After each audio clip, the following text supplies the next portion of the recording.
እግዚአብሔር ይመስገን። እኔ ወለተ መድህን እባላለሁ። እሺ ወለተ መድህን፣ እኔ ምስክርነት ነበረኝ። እንኳን ደህና መጣሽ። እንኳን ደህና ቆያችሁኝ። እሺ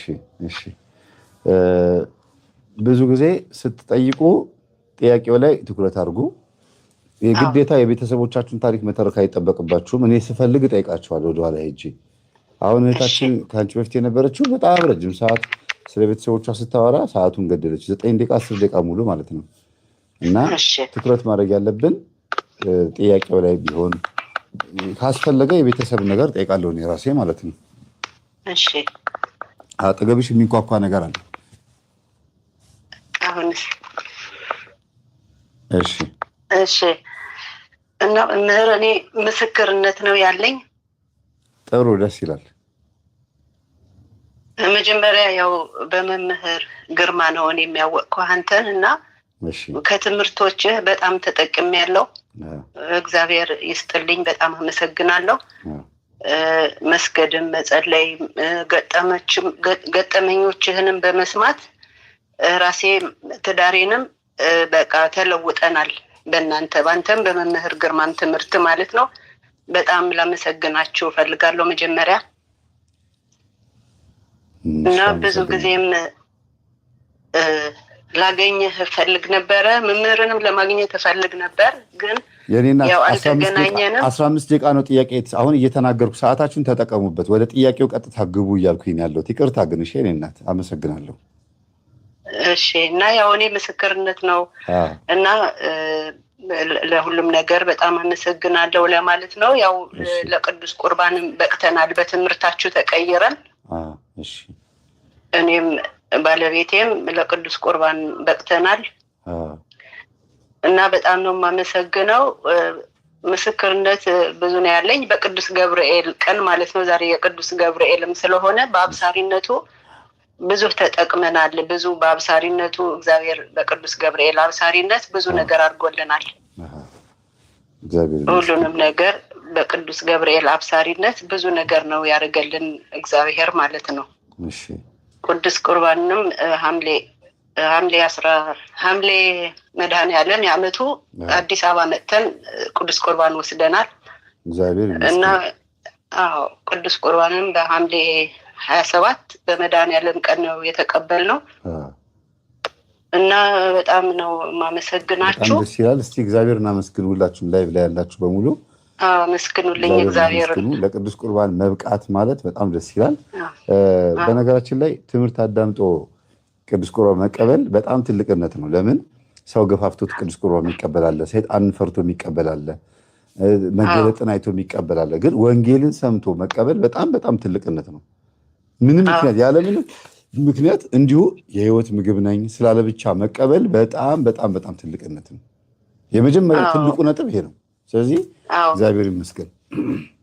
መጀመሪያ ያው በጸሎት ቤት አዘጋጁ ባሉት መሰረት መምህር ግርማ የጸሎት ቤት አዘጋጅተን በአንተ ትምህርት በጣም የእግዚአብሔር ጥልቅ ፍቅር እንዲገባኝና እንዲገባን ያረክ አንተ ደግሞ የእግዚአብሔርን ጥልቅ ፍቅር በደንብ አስተምረህ ለቅዱስ ቁርባን አብቅተህናል። በጣም በቃ ትምህርቱን የእግዚአብሔርን ፍቅር በደንብ እንዳውቀው አድርገኸኛል ማለት ነው። በዚህ ምክንያት የእግዚአብሔርን ፍቅር ገብቶኝ ትምህርቱ ለቤተሰብም ጭምር ነው የጠቀመው ማለት ነው። ለእርሶ ብቻ አይደለም። ለቤተሰብም የልጆቼም አባት ባለቤቴም እንደዚሁ 3 ልጆች አሉን። ተቀይረን ለቅዱስ ቁርባን በቅተናል እና በቃ በጣም ነው እንጃ በጣም ነው ደስ ያለን። እግዚአብሔር ይመስገን አምልጠናል። እግዚአብሔር በቃ ራሳችንን ልጆቼም ዘማሪዎች ናቸው። ትንሽ ቦታ ላይ ነው የነበርነው በቅዱስ ገብርኤል አብሳሪነት። ከትንሽ ቦታ ወጥተን ቤተክርስቲያን የሌለበት ቦታ ሆነን ነበረ ያንተን ትምህርት በላይፍ እየሰማን የተቀየርነው። አሁን ግን ትልቅ ከተማ ገብተን ልጆቼንም ዘማሪዎች እንዲሆኑ ለቤተክርስቲያን ዘማሪነት አድርጌያቸዋለሁ ማለት ነው። ይዘምራሉ፣ ከበሮ ይመታሉ። ይሄ እኮ ትልቅ የረጅም ዓመት ፍላጎት ሆኖ ያሳኩት እኮ። በጣም የኔ ፍላጎት የልቦና መሻት ነው። ያንተ ትምህርትም የመምህርም በጣም ከምንም በላይ ጠቅሞኛል። እግዚአብሔር ይመስገን። እንኳንም የልቦትን መሻት እግዚአብሔር አከናወነልዎት፣ ባለቤቶትንም እንኳን ለዚህ ያበቃዎት በሉልኝ። ሌላ ሲጨምሩልኝ እና በተጨማሪ ግን ፕራይቬት በውስጥ ብትደውልልኝ እና ባወራልህ ደስ ይለኛል። እሺ እሺ ጥሩ ነው። እሺ ጊዜህን አልሻማ። ያው ምስክርነቱ ያለውን ነገር ባጭሩ ነው የነገርኩ። እንግዲህ ይኸው ደስ ብሎኛል። እናንተንም እግዚአብሔር እድሜና ጤና ይስጣችሁ። እንደናንተ አይነቱን አባቶች እግዚአብሔር ያብዛልን። እግዚአብሔር ይጠብቃችሁ ከነቤተሰባችሁ። በጣም ነው የምናመሰግናችሁ። በዚህ ስደት ቤተክርስቲያን በሌለበት ምንም አይነት ትምህርት በማይገኝበት በባዕድ ሀገር ውስጥ እየኖርን እዚህ ስደት ላይ ሆነን በእናንተ ትምህርት ለዚህ መብቃታችን ቀላል ነገር አይደለም። ህይወታችን በጣም እና ከባድ ፈታኝ በሆነ አገርና ህዝብ መሃል በዚህ በአውሮፓ ነው የምንኖረው። ከባድ አገር ነው የምንኖረው ማለት ነው። ከሃይማኖትም ከጸሎትም ከምንም ቅዳሴም ጸሎትም የሌለበት ሀገር ስለምንኖር እናንተ የምታደርጉት አስተዋጽኦ ቀላል ስላልሆነ በርቱ። እግዚአብሔር ያበርታችሁ፣ እድሜና ጤና ይስጣችሁ ከነመላ ቤተሰባችሁ። በጣም ነው የምናመሰግናችሁ። እናንተንም መምህር ግርማንም መምህር ሄኖክንም ሁሉም ማለት ነው የነ መምህር ግርማ ፍሬ ሆናችሁ እግዚአብሔር ጤናና እድሜ ይስጣችሁ። በጣም አመሰግናለሁ። የቀረውን ደግሞ በፕራይቬት ባወራለህ ብትደውልልኝ መምህር ተስፋዬ በትህትና ጠይቃለሁ። እሺ እሺ አመሰግናለሁ። እሺ እሺ አመሰግናለሁ። ምስክርነት በነጋችን ላይ እንደዚህ መመስከር ይቻላል። ለምሳሌ ገብርኤልን አድርገልኝ ሚካኤልን አድርገልኝ እንላለን። እንደገና ደግሞ ትምህርቱን ሰምተን ተቀየረንም ትልቅ ምስክርነት ነው። ደስ ይላል። እናመሰግናለን። እናት አዎ። እና ማህበር እንደውም ቢኖር የመምህር ተስፋዬ መምህር ግርማ ተብሎ እንደዚህ አዲስ አበባ ስንመጣ የምንገናኝበት ቢኖር ደስ ይለኝ ነበረ። አንድ ማህበር እንድታቋቁሙልን። እንኳን ማህበር አቋቁመን ሳናቋቁምም እኮ ችግር ነው ግፊያው። ማህበር ካቋቋምንማ አዲስ ሃይማኖት ፈጠሩ ነው የሚሉት። እኛ እሱን ፈርተን ቤተክርስቲያን ብቻ እንድትከተሉ የቤተክርስቲያን ሀሳብ ብቻ እንድትከተሉ በቂ ነው። ባኮትን እንደው እዛ ውስጥ መግባቱ ማስፈለጊ አይደለም። እሺ እንግዲህ እኔ ከእናንተ አላውቅም። እሺ አመሰግናለሁ። ልክ ኖት። አይ አንድ ቀን እናስብበት ይሆናል። እስካሁን ማህበር ሳናቋቁም አፋቸውን ከከፈቱ አቋቁመን ደግሞ በደንብ እንዲከፍቱት እናደርጋለን። እሺ መምህር እድሜና ጤና ይስጥልኝ። እግዚአብሔር ይጠብቃችሁ። አመሰግናለሁ። በፕራይቬት ደግሞ ብታወራኝ መምህር አንዳንድ ምክር ብትሰጠኝ ደስ ይለኛል። እሺ እሺ አመሰግናለሁ። እሺ አመሰግናለሁ። ደህናውን መምህር እግዚአብሔር ይስጥልኝ። ጥሩ ነው። 10 ደቂቃ ቆጥበውልናል ከሌላው ላይ ከተወሰደው ማዘር ቆጥበውልናል። እናመሰግናለን። አጸደ ማርያም እግዚአብሔር ይስጥልኝ። አጸደ ማርያም አጠገቧ ከፍተዋለች። አጸደ ማርያም አለሽ? ገና ቴፑን አልዘጋችሁም። ገና ደውላ ስልኩን ቁጭ አድርገዋለች። ቻንሳችሁ ነው እንግዲህ። ወለተ ኪዳን ሰላም ነሽ? እንዴት ነሽ?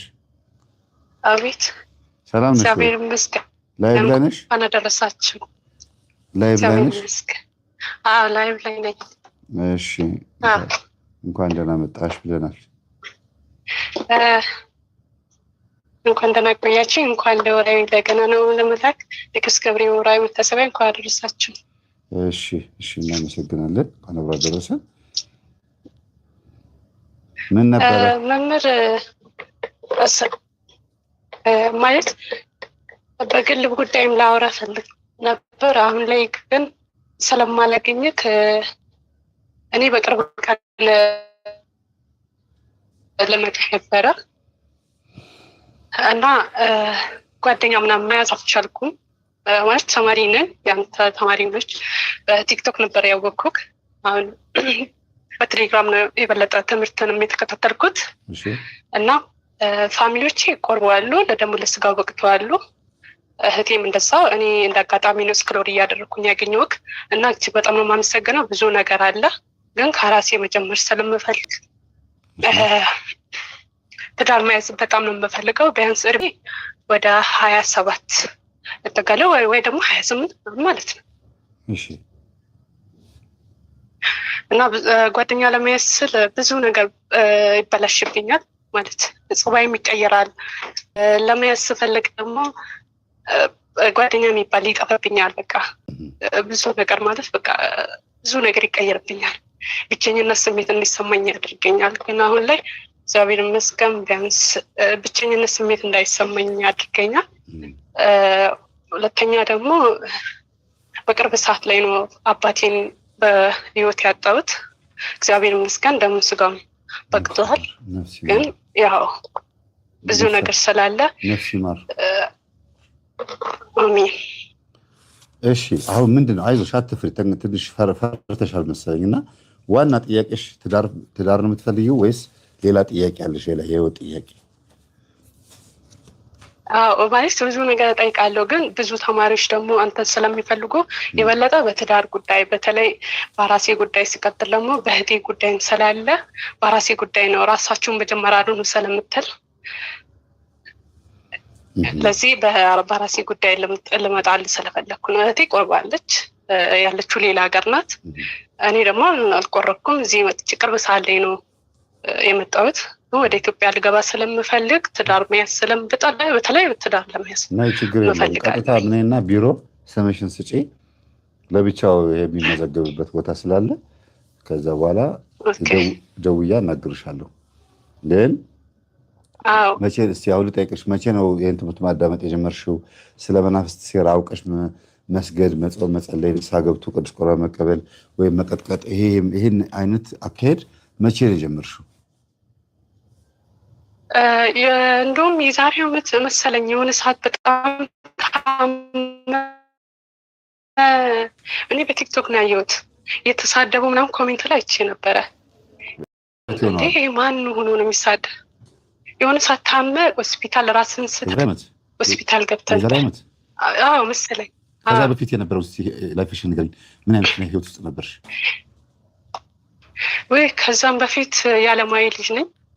አጫጭር ልብስ ለባሽ ነኝ። የመልክ ቁንጅና ሳይሆን የአቋም ይሄ ወንድማማለል ነገር አለ፣ እንደዛ አለኝ። ውስጤ የራሱ ደስ ይለኛል። በቃ ማለት ወንድ ይወድኛል ብዬ ነው የማስበው። ግን በአንተ ትምህርት ሳስበው ለካ እኔም የወንዱን አይኑን እርኩስ መንፈስ እየሳብኩኝ ነበር።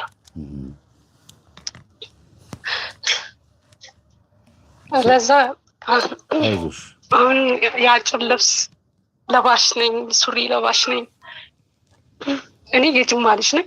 በዚሁ አጋጣሚ ችግር የለውም። አይደለሁም፣ በስደት ነው ያለው። ስደት ነው ያለሽው። ስለዚህ እንደኔ እንደ ጥያቄ ባጭሩ እንድትመልሽ ነው የፈለኩት። ወንዶችን ስትቀርቢያቸው ምን አይነት ስሜት ይሰማሻል? ስቀርባቸው ማለት ጸባይን ይቀይርብኛል በዋነኝነት ማለት ነው። ኃይለኛ ቁጡ ወንዳ ወንድ ነኝ። በቃ አፈጣጣሪ ራሱ ወንዳ ወንድ፣ ማንንም አልፈራም፣ ማንንም አልሰማም። ሱሪ ለባሽ አልሽኝ፣ ለዚህ ነው? ሱሪ ለባሽ። ጸጉርስ? ያጫጭር ጸጉሩ እንኳን ረጅም እንደ ሴት ነው እንደ ወንድ ነው? ለምሳሌ እንደዚህ ወንዳ ወንድ ባህሪ ካላት ኳንዲ ሴት ለጸጉሯ ብዙም አትጨነቅም እኮ። አይ ጸጉሬን እንደ ሴቶች ነው እንትን የምለው።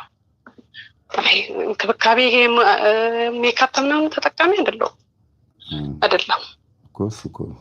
መንከባከብ ማለት ሴት ልጅ ጸጉሯን ተንከባከበች ሲባል ምን ማለት ነው? እስቲ ቅባት መቀባት ብቻ አይደለም ወይ መተኮስ ብቻ አይደለም። አይ አይደለም። መስታወት ፊት ብዙ ጊዜ ትቀመጫለሽ? በመስታወት ራስሽን ታያለሽ? እኔ እንደውም ራሴ መስታወት ሳይ ወይ እንዴት እንደማስጠላ እላለሁ ራሴ ማለት ነው። በቃ ትክክል ነው። በቃ ወንዳ ወንድ ልጅ መስታወት ማትወድ ሴት ወንዳ ወንድ ልጅ ይባላልና ማለት የሆነ ሰዓት አዲስ አበባ ማለት ተቀምጬ ነበር። የሆነ ካምፓኒ አብዛኛ ካምፓኒ ሰርቻለሁ። ስሰራ ምን ይሉኛሉ ያገቡት ባለትዳሮች ራሱ አቋሚ ዘገት ያለ ስለሆነ ማለት ነው። ከዛ አንቺ ስፖርት ትሰሪያለሽ ይለኛሉ። በቃ እነሱ ያደንቅኛሉ፣ እኔ ደግሞ ደስ ይለኛል በዛ ሰዓት። ከዛ ግን አሁን ስረዳው ተቃራኒ ማሰብ ጀመርኩ። እኔ ብዙ ተበላሽቻለሁም ነው ያልኩት በራሴ ማለት ነው። ስለዚህ ከእነሱ ጋር እየዋልሽና ይሄን ያክል ምንም ሳትፈሪያቸው እንደነሱ መሆን እየተመኘሽ እንዴት ነው ይሄ ነገር ያልተሳካልሽ? በቃ ማለት ጸባይን ይቀይራዋል። ኃይለኛ ሆንባቸዋለሁ። ስፈልግ አይገኙም።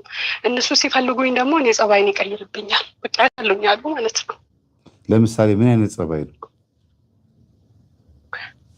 ቁጡ በቃ ያለ ምንም ምክንያት መነጫነጭ ወይ መሳደብ፣ ባልሳደብ እንኳን የሆነ ነገር ማለት ምን ሲልሽ በቃ ቁጡ ሆናለሁ ወይ ስልክ ዘጋለሁ። ለምሳሌ በብዛት ትዝ የሚልሽን ነው የምትነግሪኝ፣ አትጨነቂ። ትዝ የሚልሽን ብቻ ንገሪኝ ቶሎ። ትዝ የሚልሽን ወይ ትዝ የሚሉኝ በቃ ወይ በብር ጉዳይ ስጠይቁኝ እሺ በለጠ የምናደደው እንደውም ብሎክ ከታለሁኝ አወዶኝ ወይ ደግሞ ሳይወደኝም እንዲህ በወንድ እያወራ ብር ስጠይቅ ብሎክ ከተዋለሁ። በተለይ ስደት መጥቼ እኔ እዚህ ደስቼ በልቼ አንተ ብር ትጠይቀኛለህ ብዬ ቦልከዋለሁ ማለት ነው። ለምሳሌ እኔ ደግሞ ልጠይቅሽ እስቲ፣ አንቺ ወደድሽው የፍቅር ጥያቄ አቀረብሽለት፣ ተቀራረባችሁና ይሄ ልጅ ምስኪን ነው ወይ ጸሎት መጽሐፍ መግዛት ሊፈልግ ይችላል ወይ ሱሪ መቀየር ይፈልግ ይሆናል፣ ምንም የለውም የግዴታ አንቺ መጠየቅ የለበትም ማለት ነው። ቢጠይቅሽ ምን ችግር አለው? የግዴታ አንቺ አረብ ሀገር ሆነሽ ብር ስለሰበሰብሽ እሱ ደግሞ እዚህ ሆኖ ብር ስለጠየቀ ሊበላሽ ነው ማለት ነው? የግድ ሁሉም አንድ አይነት ነው? አይ ማለት ሁሉም አንድ አይደለም። ነገር ግን በቃ ሁሉም አንድ አይደሉም። ባይዘዌ ጥሩ ሰውም አሉ። ግን እኔ ደግሞ ጥሩነቱን አላይማ በቃ ማለት ይጋርድኛል። አየሽ አሁን የጥያቄ ጥፋቱ አንቺ ላይ ነው ማለት ሳይሆን አይምሮች ላይ የሳለብሽ ነገር አለ። አጅሬው ምን ያደርጋል? ሁሉንም ወንዶች በአንድ አይነት እንድትመለከቻቸው ያደርጋል። ይሄንን እኮ ነው ያላስተዋልሽው። ሁሉንም በቃ ጥያቄ ያቀርቡልሻል። የምትፈልጊውን አይነት ጥያቄ ሲያቀርቡ ብቻ ነው የምትወጃቸውና አንቺ እንደምትፈልጊ ሲሆኑ ብቻ ነው የምትዘልቂው። እርግጠኛ ነኝ ና ስትዪው አቤት፣ እዚህ ግባ ስትዪው እሺ፣ ሄድ ስትዪው ወዴት እያለ የሚታዘዝሽ ወንድ አንቺ አጠገብ ቢኖር አብራችሁ አትኖሩ? በጣም ነው ብሬ እንደኔ ሌላ። ስለዚህ እንዲያዳምጡሽ ትፈልጊያለሽ ማለት ነው። በቃ በጣም እኔ ብቻ እንዳወራ ነው የምፈልገው። ይሄ ስሜ ተቃራኒ አሁን ብነግርህ የስሜ ተቃራኒ ነኝ ማለት ነው። አይ ስምሽን አትጥቀሽው ችግር የለውም።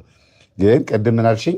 ስፈልጋቸው አይገኙም እነሱ ሲፈልጉኝ ደግሞ እቆጣለሁ አልሽ። ስለዚህ አንቺ ስትፈልጋቸው ካልተገኙ አብረውሽ ሆነው ግን የምትፈልጊ ወንድ ከሌለ የአንቺን ስሜት ማስተናገድ አለባቸው ወይም ደግሞ አንቺ እንደምትፈልጊ ሆነው መገኘት አለባቸው የሚለው ነገር ለራስሽ አሳምነሽዋል ማለት ነው።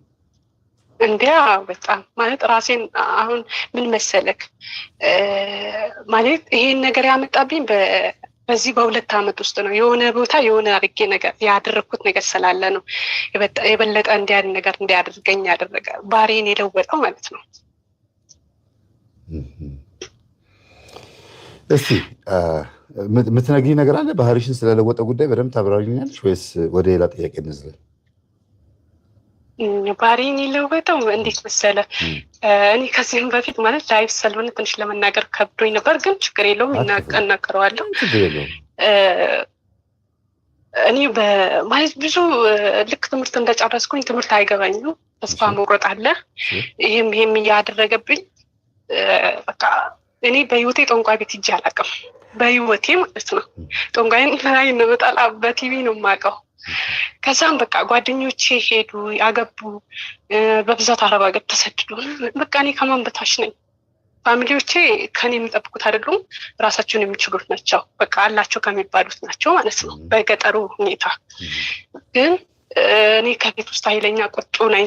በተለይ ከማዘር ጋር አልስማማም። በጣም ነው የምጣለው። በጣም ነው ተናግራት ራሱን ማኮርፈው ራሴ ነኝ። ምግብ አልበላም ሳኮርፍ ብዙ ነገር የሚቀየርብኝ። ግን ከዛም በቃ ነገሮች ሳይስተካከሉ ለምን ጠንቋይ ቤት አትሄጂም ነው ያሉኝ። እዛ አንዳንዴ ሰውንም መስማት ብዙ ትልቅ ዋጋ ያስከፍላል። እኔ በህይወቴ ጠንቋይ ቤት ሄጄ አላውቅም። ጠንቋይን የምሳደብ ልጅ ነኝ። ከዛ ህይወቴ በቃ ሰው ምን ማለት ጀመረ፣ ችግር የለውም እኮ ለሰው ላይ ክፋት አታስቢ እንጂ ሄደሽ ለራስሽ መፍትሄ ምናምን ብሎ ነገሩኝ።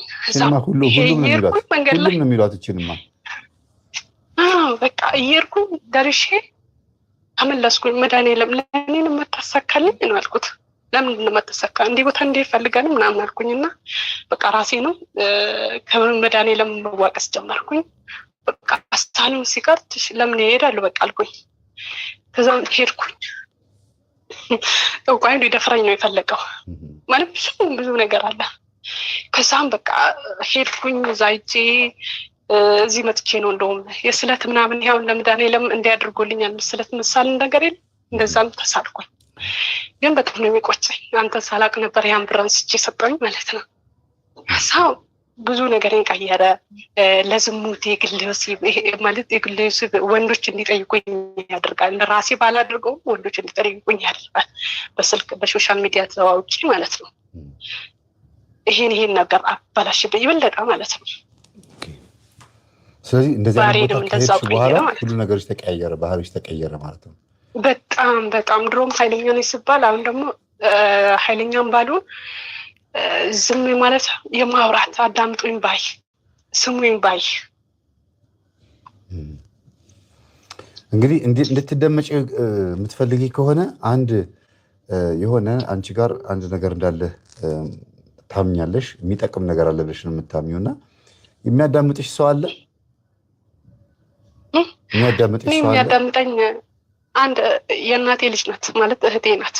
በቃ አለቅስባታለሁ፣ ታዳምጠኛለች። እሷ ምን ትልሻለች? ምላሿ ምንድን ነው? እሷም በአንተ ትምህርት ነው ተቀይራ ለደሙ ለስጋው በቅታለች። እሷ የምትለው በቃ ይሄ እርኩስ መንፈስ ነው እንዲህ በቃ ማለት ተስፋ እንድትቆርጭ የሚያደርገሽ እኮ እርኩስ መንፈስ ነው ምናምን ብላ ማለት ትቆጣኛለች። እንደ ታላቅነት ትመክረኛለች። በቃ እኔ ግን እባክሽ እላታለሁ። ምን ትልሻለሽ ብዬ ጠየኩት ለመሰለሽ የኔት ይኸውልሽ፣ ምን ትልሻለሽ ብዬ ጠየኩት። አንቺ ስታወሪ እሷ ዝም ብላ ታዳምጣለች ወይ ማለት ነው። ሰዎች አንዳንድ ሰዎች ያዳምጣችሁ ከሆነ ምናምን ይሰማል አይደለም? እስቲ ምልክት ስጡኝ፣ ይሰማል በልኝ እስቲ። ምን ያደርጋሉ? ሰዎችን ያማክራሉ። እስቲ ይሄ ነገር ምን ትያለሽ ብለው ይጠይቃሉ። የሆነ ነገር ፈልገው እንዲህ ላደርግ ፈልጌ ነበር ይላሉ። እንደሱ ከሆነማ ይሄን እስቲ እንደዚህ አድርጊው ብለው ደግሞ ሲያማክሯቸው አይ እባክሽን ይሄን ነው ማድረግ የፈለኩት ብለው ደግሞ ያን የጠየቁትን ሰው ሀሳብ ሽረው መልሰው የራሳቸውን ሀሳብ ያከናውናሉ። ማለት ወይ አለመጠየቅ ነው የሚሻለው። ሰው ዝም ብሎ ያስባችሁትን በተግባር መፈጸም ነው። ብዙ ሰው ያማክሩና የሁሉንም ሰው ሀሳብ አፍርሰው የራሳቸው መንገድ ይሄዳሉ። ሰው ምን ይለኛል እስቲ ይሄን ሀሳብ ባቀርብ ምን ይላል ብሎ ለመታዘብ ይሁን ወይ ደግሞ የሚያጣጥል መንፈስ ይኖር አይታወቅም። ወይ ተጠራጥረውት ምንድነው እስቲ ይሄ ነገር ትክክል አይደለም ብሎ ተጠራጥረው አይታወቅም። ብቻ ሰው ካማከሩ በኋላ የሰውን ሀሳብ ጥለው መልሰው ደግሞ የራሳቸውን ሀሳብ ያደርጋሉ። እንደዚህ ብለሽኛል ነበር፣ አዎ እንደዚህ አድርጊ ብዬሽ ነበር እኮ ለምን አላረግሽም? አይትቼው ነው በቃ እኔ ራሴ ያደረኩት ይላሉ። እና እንዲህ አይነት ሀሳብ ካለብሽ ምናልባት አሁንም ለወደፊቱ በጣም ሊጎዳሽ ይችላል። የሆነ ጓደኛ ያዝኩኝ ግን እንትኑን አልወደድኩትም፣ ወዲያውኑ መጥፎውን ነገር የምትጠቅሽ ከሆነ በጣም መጥፎ ነው። የሆነች ፍቅረኛ ተዋውቅ ያለው ግን ይሄ ነገሯን አልወደድኩትም ብላችሁ ከመጥፎ ነገር የምትጀምሩ ከሆነ እናንተ ትዳር መያዝ የለባችሁም። እንደዚህ አይነት ሰዎች ጨራሽ ለምን እንከኑ ነው መጀመሪያ የምታዩት። ይሄ ደግሞ የምንሆነው እንክብካቤ ትፈልጋላችሁ፣ ሹሩሩ መባል፣ መወደድ፣ በእናንተ ዙሪያ አጀባ ምናምን የምትፈልጉ ሰዎች ናችሁ ማለት ነው። አይ ጥሩ ልጅ ናት፣ የቀረብኳት ልጅ አሪፍ ልጅ ነች፣ የሆነ ቀስ ብለን ከጊዜ በኋላ የምናስተካክለው ነገር ይኖራል፣ ወድጃታለሁ፣ ይሄ ነገሯን ወድጄዋለሁ ብሎ ከመልካም ነገር የሚጀምር ሰው ነገ ከነገ ወዲያ ትዳር ላይ አሪፍ ነው የሚሆነው። ለምን የቀረውን ነገር ሊያዝን ሊሸከም ፈቃደኛ ሆኗል ማለት ነው። አይ ይሄ ነገሯን አልወደድኩትም ይቅርብኝ፣ ይሄ ነገር ይቅርብኝ ብሎ አቃቂር የሚያወጣ ሰው ትዳር ውስጥ ከገባም በኋላ ራሱ እንትን በአንቀልባ መታዘዝ ይፈልጋል። ወይም ደግሞ በጣም ከባድ ስስ የሆነ ስሜት ያለው ሰው ነው። በሆነው ባልሆነው ለመቆጣት የሚፈልግ ችግር ያለበት አግሬሲቭ መሆን የሚችል ሰው ወይም የምትችል ሴት ነች ማለት ነው። እና ይሄ በጣም ከባድ ባህሪ ነው። አሁን እህታችን የተናገርሽው ለብዙ ሰዎች ትምህርት ይሆናል። እሺ ማድረግ ያለብሽ ሁለት ነገር ነው። አንደኛ ቀጥታ ሴት ልጅ በትህትና ብቻ እንደምትበልጥ ትህትና ኖሯት ታዛዥ ሆና ግን ትዳሯን በበላይነት እንደምትመራ በጥበብ ማወቅ አለብሽ። ጥበበኛ መሆን አለብሽ። ጥበብ ማለት ነው በትህትና ውስጥ መብለጥ ነው እንጂ በብር አይደለም፣ በቁጣ አይደለም፣ በኃይለኝነት አይደለም፣ ወይም ደግሞ በእውቀት አይደለም። መብለጥ በትህትና ውስጥ መብለጥ፣ በታዛዥነት ውስጥ መብለጥ። ከዛ ባልሽ አንቺ ታዛዥ መሆንሽን ሲያቅ ሁሉ ነገሩን አስረክቦሽ ኃላፊነቱን ሰጥቶሽ የቤቱ ዋና ሊደር አድርጎ የበለጠ ደግሞ ሊሾምሽ ይችላል። እኔ አውቃለሁ የምትይ ከሆነ ትዳሩ ላይ እኔ ሁሉ ነገር ማከናወን ነው ራሴ ነኝ፣ አንተ ልክ አይደለህም፣ ይሄ ነገር ተሳስተሃል፣ በዚህ መሆን አለበት ብለሽ ሀሳብ ሁልጊዜ የምትሰጪ ከሆነ አንደኛ ነገር ይንቅሻል፣ ሁለተኛ ነገር አብሮሽ ሊኖር ፈቃደኛ አይሆንም። ግልጽ ነው አይደለ? ስለዚህ በጣም ብዙ ሴቶች ትዳራቸውን ምናልባት አተውታል ብዬ ላስብ የምችልበት አንዱ መንገድም ይሄ ሊሆን ይችላል። ግትርነት፣ እልክኝነት፣ ለምን አልሰማኝም ማለት። አጠገብሽ ስራ ይዘሻል መሰለኝ። ተይ፣ እዚህ የተንኳኳብን ነው። አንዴ ድስቱን ከደን አድርጊው፣ ሻዩን እየጠጣሽ ብቻ አውሪ። የሰማሽ ነው? አልጫ ነው የሰራሽው ወይስ ሩዝ ነው? ዛሬ ዳቦ ስለጋገርኩኝ የዓመቱ የወሩ ቅዱስ ገብርኤል እንዘክራለን። ደስ ይላል።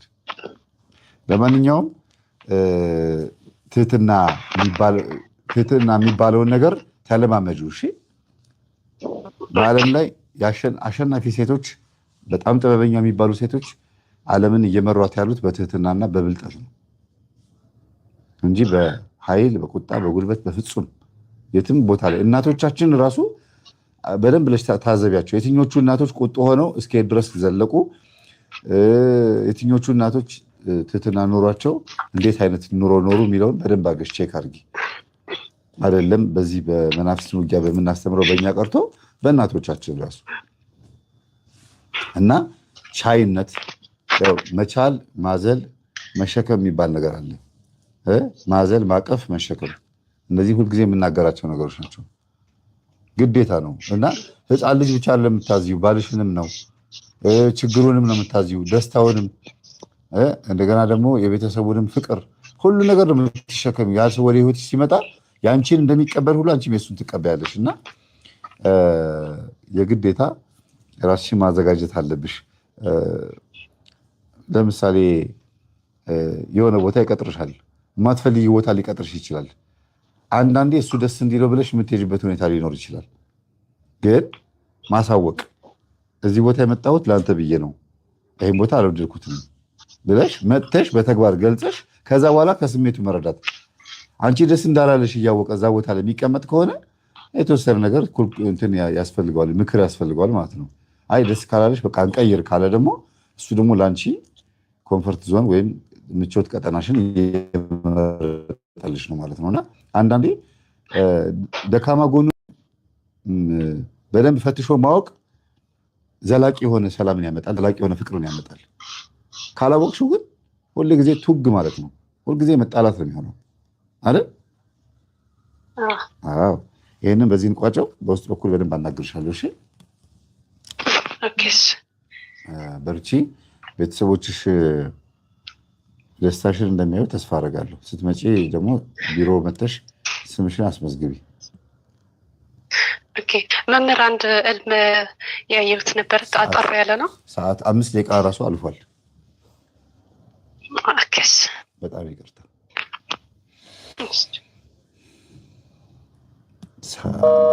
ሰላሙኝ ብለናል። ስንት ሰዓት ይቀረናል? ሄሎ ሄሎ። አቤት፣ አይሰማም? ሰላም ሰላም። ድምፅሽ ርቋል። አይሰማም? ላውዱን አጥፊው ወይም ኢርፎኑን ንቀዩ። እሺ፣ አሁንስ? እሺ፣ ቀጥይ። ሄሎ። አቤት። አውሪ እንጂ እንዴ! አንቺ እኮ ነሽ የደወልሽው። ሰላም ነው ወይ? እሺ፣ በመጀመሪያ እግዚአብሔር ይመስገን። መምህር ምስክር ነበረኝ። በጣም ጥሩ። ቀጥታ እንደሱ ወደዚህ ወደ ጉዳይ ሰዓትሽን ተጠቀሚበት፣ 5 ደቂቃ ስለረፈደብን። እሺ፣ በመጀመሪያ አባቴ ከሞት አውጥታልኛለች መብርሃን። እንዴት? አይሰማም? እንዴት? ሄሎ ሄሎ። ይሰማል መምህር? እኮ ያንቺ ነው እኮ የማይሰማው፣ የኔማ ይሰማሻል። ያንቺ ግን የለም። አይሰማም? እሺ፣ አባትሽን ከሞት ዳና? እሺ፣ እንዴት ነው ብዬ ጠየኩሽ እኮ። እንትን ሄዶ ነበረ። በዛ መንግስት አንስቶ ግዳጅ ብሎ ወስዶት ነበረ እና በዛ ሄዶ የሚገርምህ የተመታበት ቦታ ደግሞ በጣም እንደሚገርም እሺ። እና ጥይት የተመታው የሚገርምህ በጉንጮ የገባ በአንገቱን የወጣ ምኑ እና እንደዛ ብሎ ዳነልኝ። እግዚአብሔር ይመስገን። ቆይቶን የሚሰማት መሰለኝ ነት። አዎ ይሰማል እኮ ምኑ አልኩሽ እኮ እኔ የምለው እኮ አልተሰማሽም ማለት ነው። እሺ የተመታበት ምክንያት ነው የጠየቀኝ እኮ። አዎ እኮ በጉንጫቸው ገብቶ ምንድን ነው ያልሽኝ? በደንብ እኮ ስላልተረዳሁ። በአንገቱ ወጣ። ምኑ በጥይት ተመቷባት። ተረፈው ግን ተረፈው። ማንም ይተርፋል ያለው ሰው አልነበረም። ጥርሱን ሳይነካ ምላሱን ሳይነካ በጉሮሮው ሳይገባ ጆሮውን ሳይነካ ብቻ የእግዚአብሔር ታሪክ ነው። በጉንጩ የገባ ልክ በአንገቱ ስትሬት በአንገቱ ወጣ። እግዚአብሔር ይመስገን ታክሞ ዳነልኝ። እንዴት በጉንጭ ገብቶ በአንገት እንዴት ሊወጣ ቻለ? ግን ጥይቱ በጣም ይገርማል። እግዚአብሔር ታምር ነው። ማንም ለምን የለም። እኛ ራሱ አይተን ይድናል አላልንም ነበረ። እግዚአብሔር ይመስገን አባቴ እንደዛ ሆኖ ዳነልኝ። የዛሬ 4 ዓመት ነው ማወራ። በጣም ይገርማል። ለማንኛውም እንኳን ተረፉልሽ። አሁን ከተረፉ በኋላ ያለው ህይወትስ እንዴት ነው ታዲያ? በጣም አሪፍ ነው። ብቻ ትንሽ ነገር ያበሳጨዋል፣ በትንሽ ነገር ይናደዳል እንጂ ጤናማ ነው። ብቻ ግን እንደ ድሮ አይደለም፣ ይናደዳል በጣም በትንሽ ነገር ይበሳጫል። እንደ ድሮ አጠብቂ። የሚያበሳጫቸው ብዙ ነገር ይኖራል። እድሜም ኑሮ ራሱ በአሁኑ ሰዓት መንገድ ላይ ወጥተሽ ጩህ ነው የሚለው እኮ በጣም ከባድ ነው እኮ። በጣም ከባድ ነው። ብቻ እንደዛ ሲሆንበት አሁን ትንሽ ነገር ያበሳጨዋል እንጂ እግዚአብሔር ይመስገን ደህና ነው። እናቴ ደግሞ የዛሬ 4 ወር ደግሞ እንደዚህ አልፋ እየሄደች ደግሞ ሰው ተጣልቶ መንገድ ላይ እነዛ የተጣሉት ሰዎች ሊመታቱ ሲሉ በሽጉጥ እናቴን ደግሞ መጥቷል። እሷ አልፋ እየሄደች እነሱ የተጣሉት ደግሞ እግሯን በዚህ ጭኗን ተመታች። እግዚአብሔር ይመስገን በጣም ዳነች። ጥይት እንደቆሎ ነው እንዴ እናንተ ሀገር? በጣም ከባድ ነው። ጎንደር ነው ሁሉም። አይ ጎንደርማ ስሟ ጥሩ ነበረ ድሮ። ጎንደር ስሙ ትርጉሙ ከየት ነው የመጣው ሲባል ሁለት ጓደኛ ማቾች ከባህር ዳር ወደ ጎንደር ሄዱ አሉ። ጎንደር ሌላ ነበረ ስሟ። ከዛ የባህር ዳሩ ሰው የት ልተኛ ሲለው ና ጎኔ እደር አለው ይባላል። ከጎኔ እደር እና የፍቅር ሀገር ስም ነበረ። አሁን ደግሞ እስቲ እግዚአብሔር መጨረሻችን ያሳምርልን። አሜን። እሺ ለብርሃን በለተቀኗ እግዚአብሔር ይመስገን በለተቀኗ ያመት ማርያም ነበረች። አንቺስ እንዴት ነሽ? ቆይ ስላንቺ እናውራ እንጂ የምን መሸሽ ነው? እኔ ይመስገን እንግዲህ ሳለው እግዚአብሔር ይመስገን በአንተ ትምህርት በአባቴ በመምህር ግርማ ህይወቴ ያው እየተስተካከለ ነው። በሌላው ቢቀር ለስጋው ደግሞ በቅቻለሁ። ከተቀበልኩ ስጋው ደግሞ 2 ወር ሆኖኛል። በጣም ደስ ይላል። እግዚአብሔር ይመስገን። እንዲህ አይነት ነገር ስሰማ ነፍሴ እርክት ነው የምትለው። በጣም ይመር እናንተን ያኑርልኝ። እኔ ካገሬ ብሆን ምንም አውቀው የለኝም። ድምፅሽ ትንሽ ራቅ አለው። እሺ ጾም አለው፣ ጸሎት አደርጋለሁ። ግን ብዙም ያን ያህል ስለ መቁጠሪያ ቅጥቀጣ፣ ስለ ስግደት ብዙም አውቀው አልነበረኝም። እናንተን እያየሁ እናንተን እየተከታተልኩ ያለው አሁን ዩጋንዳ የሚባል ሀገር ነው እና በባለቤቴ ጋር ተለያየን። 10 ዓመት ነበር ባለቤቴ ጋር አብረን ተዳሪሰን የኖርን። በዝሙት ምክንያት ከሱ ጋር ተለያየን። ዘማዊ ሆነብኝ። ያው ናይቼ እንዳላየሁ ሰምቼ እንዳልሰማው ብዙ ጊዜ ለማሳለፍ ብሞክርም አልቻልኩም። ልጆችን እንዳልበትን ያው ከፈራሁት እንደፈራሁት ሆነ። ዞሮ ልጆችን እንዳልበትን ብዙ ሰምቼም አይቼም ጅዬ ነበረ፣ ግን አልሆነም። ልጆችን ትቼ ተሰደድኩኝ። ከ10 ዓመት ሙሉ ውጭ ነሽ ማለት ነው? ኖ 2 ዓመት ገና አልሞላኝም። ዩጋንዳ ከመጣሁ ከፈታሹ በኋላ ከማን ጋር ኖርሽ ታዲያ? ብቻዬን ያለው አሁን አይደለም። እዛ ከተፋታን 10 ዓመታችን ነው አልሽ። እስከዛ ድረስ ምን አደረግሽ? ኖ አይደለም ከተፋታና ሳይሆን ትዳር ይዘን ከኖርን 10 ዓመታችን የ10 ዓመት ትዳር እኔ ገና በ16 ዓመቴ ነው ያገባሁትኝ። አሁን 28 ዓመቴ ነው። 10 ዓመት ትዳር ይዘን ኖረናል። በዛ 10 ዓመት ውስጥ ግን ምንም ጠብ የለንም፣ ጭቅጭቅ የለንም። በእርግጥ ገንዘብ ይጠፋል፣ እንሰራለን፣ እናገኛለን። በቃ ቤት ነበረን። በቃ እሱ መሸጥ ይወዳል፣ መሸጥ የእጁን መሳሪያ ያስቀመጠውን ሳይቀር ቤት ሳይቀር ይሸጣል። ንግድ ብሎ ይወጣና ባዶ እጁን ነው የሚመጣ። በቃ ከሰርኩ ብሎ ባዷችን ቀረን። እዛ ስሰማ ከሌላ ወልዷል፣ 2-3 ቤት ይዟለኝ፣ ለብቻ አስቀምጧለኝ። ታዲያ ከስሮ አይደለማ እንዴ? ሌላ ቤት እያስተዳደረ ነው። አንቺ ቤትም ደግሞ ብር ይዞ የሚመጣው ደግሞ ከሌላኛዋ ቤት ደግሞ ሸጦ ነው፣ ከስሮ ነው። በቃ በጣም የሚገርም ነበረ ህይወቱ። ብቻ በዚህ ምክንያት አባቴ ጋር ደግሞ በጣም ተጣሉብኝ።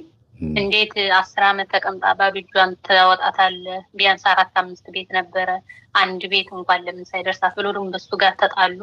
እኔ ምንም ሀብት አልፈልግም፣ ብቻ ሁለታችሁ እንዳትጣሉብኝ ብዬ እነሱን አስማምቼ እኔ ወደ ስደት የወጣሁኝ። ልጆችን ያዝልኝ አባቴ ብዬ። ያው የእሱም ህይወት ያማረ አይደለም። አንደኛ የእሱ እኔ የማምለው መጠረጥረው የእሱ እናት በጣም እንትን አላት፣ በሽታ አላት የባለቤትና ሲያማት ራሱ ቡና አፍልቶ ትኩስ ምጣድ ይዞ ተጎንብሶ ነው የሚለምነው በሽታውን እና ይወርዳል። እና በሱ ምክንያት ይሁን አሁን በአንተ ትምህርት ስሰማ በቃ የእሷ በሽታ ይሆን እንዲህ ህይወቱን የሚያበላሸው። አንድ ደህና ልጅ የላትም፣ 4-5 ልጅ አላት፣ ቁም ነገር ያለው ልጅ የላትም። ሁሉ አጫስ ነው፣ ሁሉም ይጠጣ ነው። በቃ እንደዛ ናቸው ሁሎች ልጆቹ። አንድ ይህ ብቻዬ ነው ባለቤት ነበረ፣ እሱም ያው ሆነ እና ከእናንተ ትምህርት ስሰማ በቃ የእሷ በሽታ ነው እንዲያርጉ የእሱንም ህይወት ያበላሸው እያልኩኝ ያሰብኩን ያለው።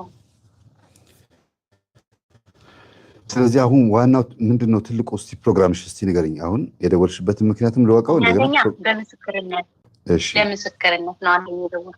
ሁለተኛ ደግሞ በትዳሬ ጉዳይ አንደኛ እኔ በፊት ደረቅ ነበርኩ። ለተመልካቾች ለአድማጮችም ይሄ ይጠቅማል ብዬ ስለማስብ ግትርነት ከምንም አያደርስም። በምንጣላ ሰዓት ብትር ራሱ አንስቼ ልሰጠው እችላለሁ። በል ማትመታኝ ነው ምለው በጣም ግትር የሚገልጸኝ። በየዋህነት ሲመጣ ደግሞ የዋህ ነው፣ በጣም ሲበዛ የዋህ። በእንጂ በግትርነት ደግሞ ያው ትህትና የሚባለው ነገር የለኝም። እግዚአብሔር ደግሞ እንግዲህ ይስጠኝ።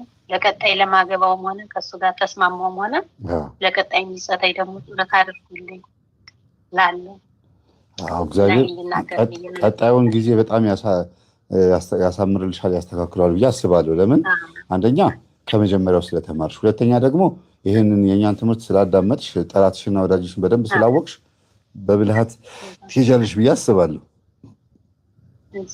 እኔም እያሰብኩ ነው እዚህ በኋላ ያለ በጣም ብዙ ትምህርት በስደት ማውጣት የራሱ ለበጎ ነው። በጣም ነው የማመሰግነው ፈጣሪ። በጣም ብዙ ትምህርት እየተማርኩ ነው፣ ስለ ሃይማኖት፣ ስለ ሁሉም ነገር።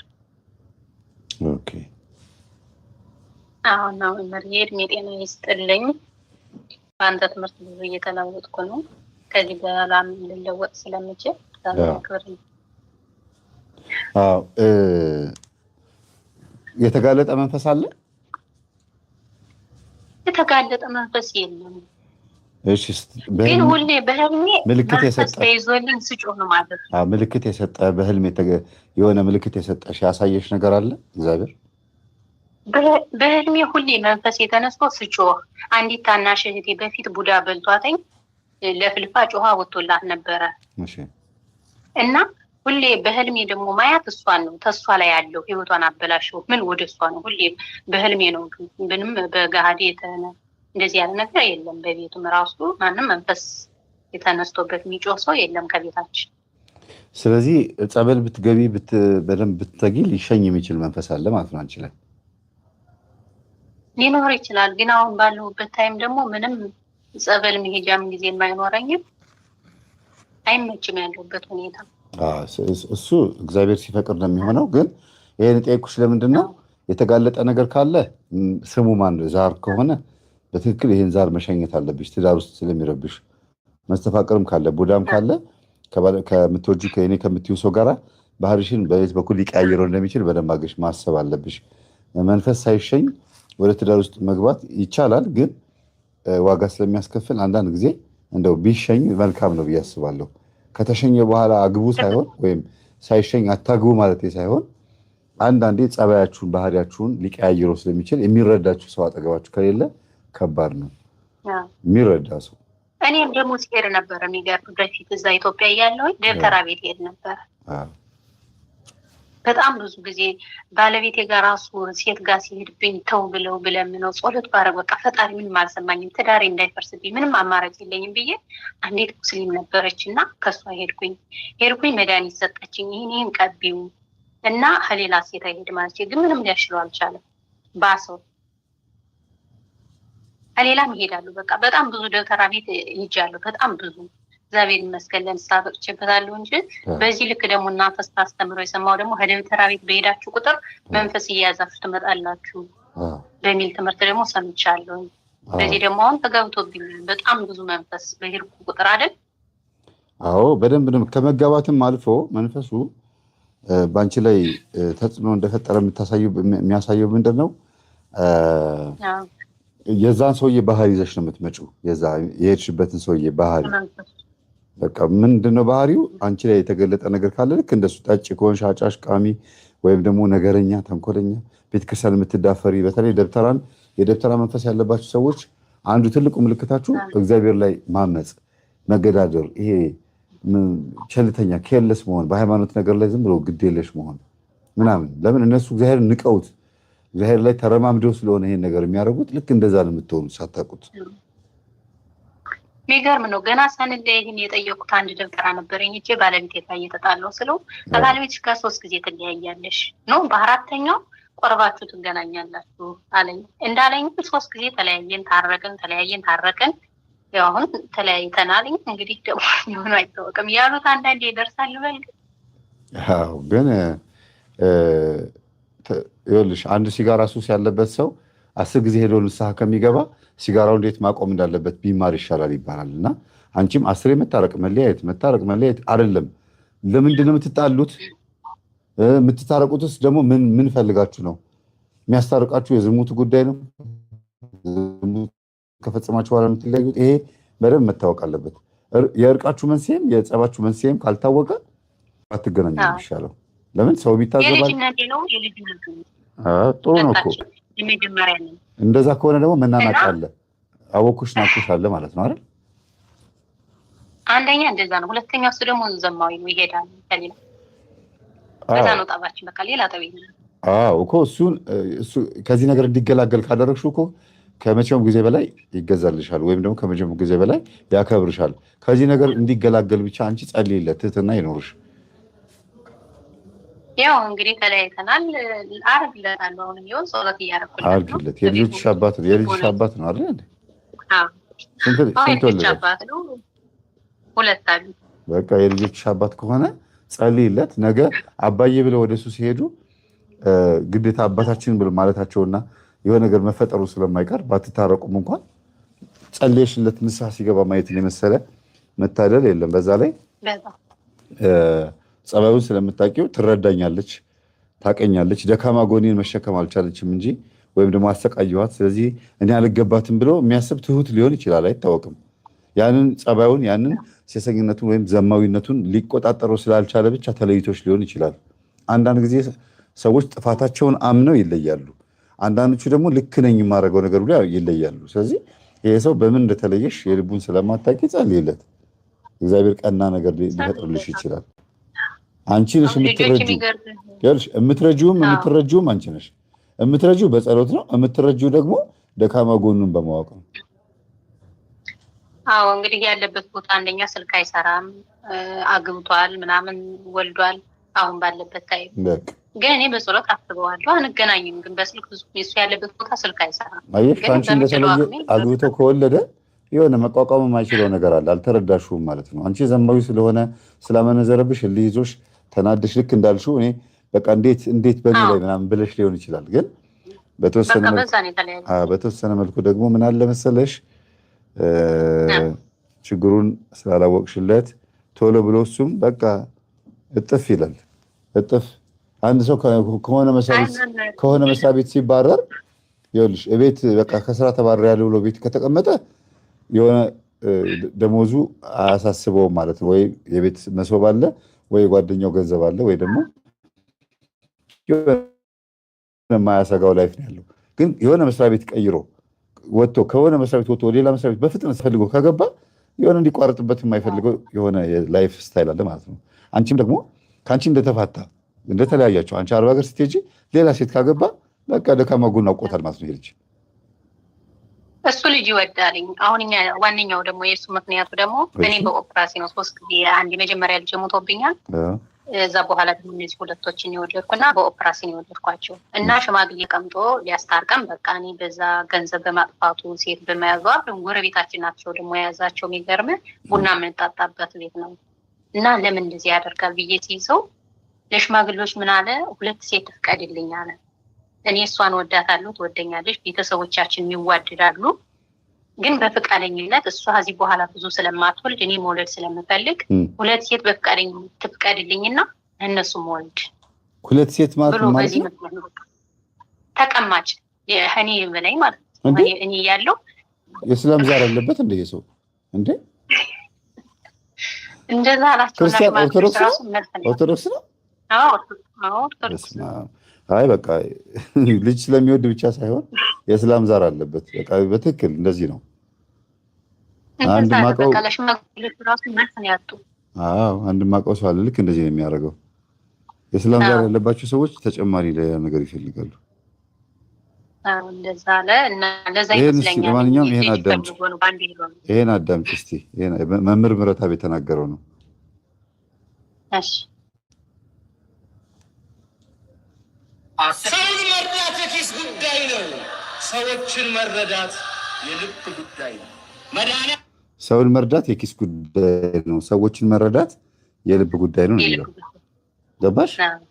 ሰውን መርዳት የኪስ ጉዳይ ነው። ሰዎችን መረዳት የልብ ጉዳይ ነው። መድኃኒዓለም ባይሆን ኖሮ ሰው በከፋ ቁጥር እሱ ከፋ ኖሮ ዓለም ካበቃላት ቆይታለች። ዓለም ሰካ ኔትወርክ ነው መሰለህ። ብቻ ለማንኛውም ዋና ሀሳቡ ይሄ ነው። በትናንት ታሪክ እያወራ ነው። መድኃኒዓለም እዚህ ጋር አዲሱን ታሪክህን እያወራ ነው። የጸጋን ትርጉም የምናውቀው እዚህ ላይ ነው። ጸጋ ውድን ርካሽ፣ ርካሹን ውድ ያደርጋል። ሰውን መርዳት የኪስ ጉዳይ ነው። ሰዎችን መረዳት የልብ ጉዳይ ነው። አሁን ገባሽ? ይኸውልሽ ይሄን ቅድም ስሰማው ደስ ስላለኝ ነው። ሰውን መርዳት የኪስ ጉዳይ ነው፣ ሰውን መረዳት ግን የልብ ጉዳይ ነው ማለት ነው። በቃ ቁጭ ብለሽ የባልሽን ደካማ ጎን የእኛን ትምህርት ከማወቅሽ በፊት ብዬ አስባለሁ አይደል? አዎ እንዴ እኔ እናንተ ትምህርት ያወቅኩ እዚህ ጋር መጣ። አሁን ስታስቢው ይሄ ሰው አሁን ቢሆን ኖሮ እንዴት ነበር የምታደርጊለት? እስቲ ንገሪኝ። በጣም ጸሎት አደረግ ነበረ። ምክንያቱም የእሱ ጉዳይ በእኔና በእሱ ቤተሰብ ያለ የመንፈስ ዛር ነው። በቃ ትክክለኛ በእኔ እናት ሙገር ይባላላትኝ በደንብ። ለምንድን ነው ግን እናቴ ይሄ ቀይ ዳይት ያለው ነጠላ አላት፣ ቀሚስ አላት። የኔን ሽቶ አትቀቡ ይቆረጥ። በተለይ እኔ ያመኝ ነበር ቁርጥማት፣ በጣም ትላበሰኝ ነበር በቅቤ ዶሮ ምናምን እያደረገች እና ልብሴን አትልበሽ አንቺ አሽከው ሽቶዬን አትቀቢ ነው የምትለኝ። ሁሌ ይቆረጥመኛል ቁርጥማት። የእሱ ደግሞ ገሴ ይባላል። ደግሞ የእናቱ ዛር ደግሞ ገሴ እያሉ አመት በዓል ሲሆን በግ የእሷ ዳንግሌ በግ ከጎንደር ይመጣል። እኛ ጎንደር ትንሽ ዝቅ እንላለን። ማንም ሰው የውጭ ሰው አይበላውም። የእሷን ገሴ ግራኝ እኮ ነው ሌላ ስሙ አይደል እንዴ? እኔ እንጃ እኮ ግራኝ ነው እኮ የእስላም ዛር ነው እኮ። ታዲያ በቃ እንደዛ ነው። እኔ አላውቅም። ገስቴ ይባላል። ፍየል በግ ነው የሚታረድ። ዳንግሌ በግ ነው ለራሱ ሄዶ የሚያመጣ ከቤት ውስጥ ነው የሚታረድ። ደግሞ ውጭ አይወጣም። ያንን የሚበላ እኛ ቤት ያለ ነው እንጂ የውጭ ሰው አይበላም። ለውጭ ሰው ሌላ ፍየል ሌላ ነገር ይዘጋጃል ይበላል። ስጋው ወደ ውጭ አይወጣም። እኛ ልጆቿ ራሱ ጎረቤት ነን። ስጋው ተከፍሎ ወደኛ ቤት አይመጣም። እዛው ነው የሚበላ እና ስትታመም ደግሞ ትኩስ ምጣድ ይዞ እባክህ ገሴ ማርልኝ እናቴ ይላል። ይወርዳል፣ ያጎራል። እንዲህ ብላህም አልፈልገው ቦታ ገባችብኝ እንዲህ አለችብኝ። ማይለው ነገር የለም። በቃ ቡና አስተዋታለሁ አለ። እሺ በምን ትቋደሳለህ ሲለው በደሙ አቋደሳለሁ አለ። እንግዲህ ደም እንደሚያገኝ አላውቅም። በምን ትቋደሳለህ ማለት እኮ ምን መስዋዕት ላቀርብልህ ነው። ስለዚህ ደሟን ፈለገ። አዎ በደሟ አቋደሳለሁ ቡናው አይገርም። ለነገሩ የደም መንፈስ ነው እኮ። እሺ በጣም ኃይለኛ መንፈስ ነው ያለባት። በልጅነቷ ቆርባን ያገባችው ባልየው በቃ በቁሟ አበደ። ኤርትራ የሚባል ሀገር ሄዶ ሞተ። ቁርባኑን አፍርሶ እሷ ግን እስካሁን እንደቆረበች ነው ያለች። ትቆርባለች፣ ትቀበላለች። ግን በቃ ሁሌ በሽታ ነው። ልጆቿም አንድ ጤናማ ህይወት ያለው ልጅ የላትም። ሁሎችም ህይወት የላቸው እና የኔ እናትም ደግሞ እንደዛ ናት። የኔ እናት የሚወርድ ነገር የለውም፣ ግን ታከብረዋለች። አልፎ ከኔ አልፎ ደግሞ ልጆቼ ደግሞ ይታመማሉ። አሁን ስደውል እንዲህ ብላ አሟቸው እንዲህ ብዬ ተላበስኳቸው። እባክሽ እናቴ ማሪኝ፣ በቃ እኔ እንግዲህ ጸሎት እያደረኩ ነኝ። አቅሜን ከሞቱ ይሞቱ ከዳኑ የሚዳኑ ጭራሽ ቅቤ ምን ብለሽ በእኔ ያለፈው ህይወት በልጆች እንዲደገም አልፈልግም እያልኩ እናቴን እያናገርኳት ነው። እና ይመስለኛል በሁለታችን ቤተሰብ ያለ ዛር ይመስለኛል ደግሞ ትዳራችን ደግሞ ያፋታው ይመስል። አሁንም ይሄ ወደ አንቺ እንዳያልፍና ወደሚቀጥለው እንዳይሻገር ምንድነው መሰለሽ፣ አሁን ከባልሽ ወደ አንቺ የመጣ ደግሞ አለ ከልጆችሽ አባት ማለት ነው። ቀጣይ ትዳርሽ ላይ ተጽዕኖ እንዳይፈጥር አንቺ ውስጥ ከባለቤቴን መተህ እኔና ባለቤቴን ያፋታህ እኔንም እልከኛ ያደረከኝ እሱ ጋር የነበርሽ ሴት ዛር አይነ ጥላ ታሰሪ ብለሽ ከሱ የመጣችውን አይነ ጥላ እሰሪያት። ሴት ዛር አይነ ጥላ አንቺ ጋር ካለች በእርግጥ አፋታለች፣ ተሳክቶላታል አይነ ጥላዋ። አሁን ደግሞ ወደሚቀጥለው ትዳርሽ ደግሞ እንዳይሻገር ታሰር ብለሽ ማሰር አለብሽ። ሁልጊዜ መንፈስን ማሰር ልመዱ። ውጣ ምናምን አይጠበቅም። ውጣ ምናምን ይሄ ከዚህ መሸኘት አይደለም፣ ማሰር። ታሰር ነው የሚባለው። እሱን ይገርምህ መምህር ሁሌ ህልመ ሌሊት ነበር እስከሚራክ ድረስ። እንዴት ጽጌ አብረሽኛል ነበር ሚላል ጽጌ ይባላሉ። እንዴ ምንድነው ስለው ያው አሁን እኮ አብረን የተኛ መስሎኝ እንዲህ ብዬ ይኸውልሽ ልብሴን እዩ ይለኛል። አንዳንዴ ደግሞ የሆነሽ ቀይ ሴት መታ እንዲህ ብላይ ውይ በስመ አብ ፈጣሪ ይቅር በለኝ። ሁሌ ነው እንደዛ ነው ህልመ ሌሊት ነው። እኔ ህልመ ሌሊት እግዚአብሔር ይመስገን አይቻል አቅም። እሱ ግን በቃ ህልመ ሌሊት እንደ ሚስት ነው በቃ ይዘውልሽ። አዎ ስለዚህ ሴት ዛር አይነ ጥላለችበት። ያቺ ሴት ዛር አይነ ጥላ ይኸውልሽ፣ ያቺ ሴት ዛር አይነ ጥላ በአንቺ ላይ እንዲያመነዝር ታደርገውና አንቺ እንድትደርሽበት ታደርጋለች። ብዙ ጊዜ ወንዶች ላይ ያለ ሴት ዛር አይነ ጥላ በጣም ተንኮሏ ከባዱ ምንድነው? ወንዱ እንዲያመነዝር ታደርጋለች። ከዛ ሚስት ደግሞ ስልኩን ስትበረብር፣ ኪሱን ስትፈትሽ ወይ ደግሞ በሆነ እጅ ከፍንጅ እንድትይዘው ታደርጋ ትዳሩ ይበተናል። ይሄ ነው በጣም በቃ እጅ ከፍንጅ ነው ያስቆጥ። በቃ ይሄ ብዙ ጊዜ ወንድ ላይ ያለች አይነ ጥላ ይሄ ነው የምታደርገው ብዙ ጊዜ። እንደ ሁለተኛ የሚያዘው ደግሞ ነጭናጫ፣ ቁጡ፣ ግልፍተኛ፣ ኃይለኛ፣ ገንዘብ የማይሰጥ ሰካራም ምናምን፣ እነዚህ እንደ ሁለተኛ የሚያዙ ነገሮች ናቸው። እንደ ሁለተኛ። ሌላው ግን የመጀመሪያው ግን ምንድነው የምታደርገው? በድብቅ የሚያደርገውን ነገር አንቺ እንድትደርሽበት ታደርጋለች። በቃ ነዛን ቀን 9-10 ዓመት የኖርነ 9 ዓመት አንድ ቀን ከቤታችን በቃ ባልና ሚስት። እኔ በእርግጥ የሆነ ነገር ሲነሳ እሱ በጣም ትዕግስተኛ ነው፣ ይችለኛል። በዚህ የሆነ ጠብ ከተነስ እና ማትመጣይ ማን ይዟል እጄን ብትርልስተህ ነው የምለው። ግን እሱ ዝም ነው የሚለው። ጥፋቱን ያውቃላ። እንዴት ይምታሽ? በነገራችን ላይ እያመነዘረም እንትን ይሄ ኃጢአት እየሰራም በጣም ማለት በአንቺ ላይ እያማገጠም የሚመታሽ ከሆነ ሊፈታሽ ይፈልጋል። ወይም ደግሞ ምንም የጥፋተኝነት ስሜት ያሰማውም እየተበቀለሽ ነው ማለት ነው።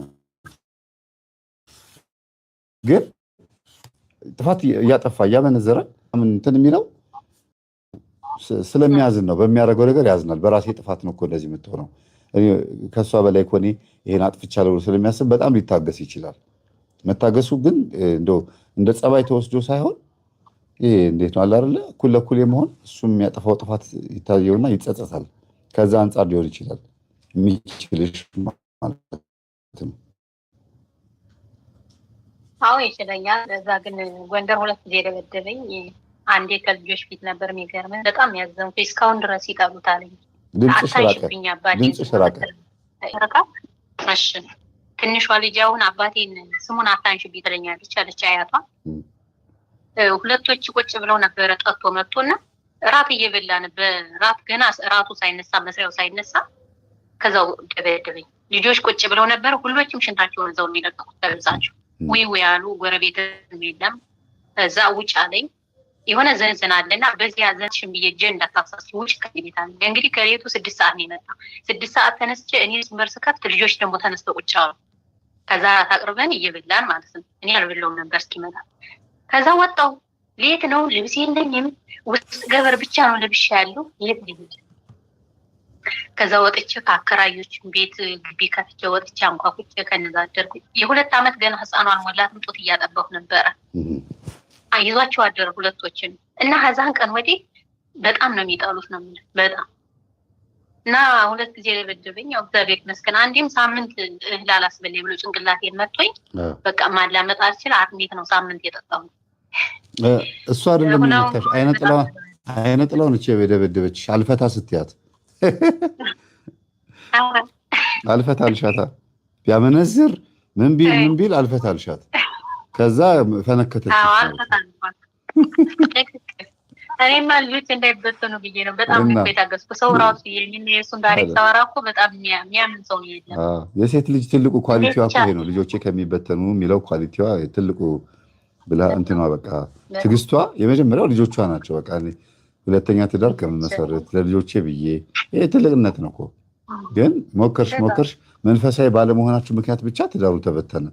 እርግጠኛ ነኝ ይህን ትምህርት እያዳመጣችሁ ቢሆን ኖሮ ትጸልይለት፣ ትሰግጂ ነበረ፣ ትነግሪው ነበረ። በጣም አሁን ራሱ እንዴት እንደሚነድ ምን አለ ቀደም ብዬ ባውቃቸው ኖሮ እኮ ነው። አሁን ራሱ ትዳሬ ሳይበተን ሰው ሳይሰማንን ሳንለይ ቤተክርስቲያን አይወድም። ይገርም እሱ ቤተክርስቲያን የዓመት ማርያም ሚካኤል ሆኖ እንኳን ናኔድ ቤተክርስቲያን ስለው አረጥዬ ሂጂ አንቺ እኔ በኋላ በዛ በሚካኤል ስራ አለኝ ወደ ስራ ሲሄድ በዛው ተሳለ ይሄዳል ነበር የሚለው። የዓመት ሚካኤል ሆኖ እንኳን ቤተክርስቲያን ይሄድ ምንም 40 ጾም ሆኖ ህማማቷን 5 ቀን ብቻ ሄዶ ሊሰግድ ይችላል እንጂ ከዛ ውጭ ቤተክርስቲያን ይባል አያውቅም። እናቱ በጣም ቤተክርስቲያን ወዳጅ ናት፣ ቆራቢ ናት፣ ሰጋጅ ናት። ምንም መንፈስ ቢኖርባትም በጣም ጎበዝ ናት። እሱ ግን በቃ ለዛ ይመስለኛል ደግሞ በጣም ህስቱ ላይ ይበራል። አሁን እሷ ምን አይነት ልጅ ሚስቱ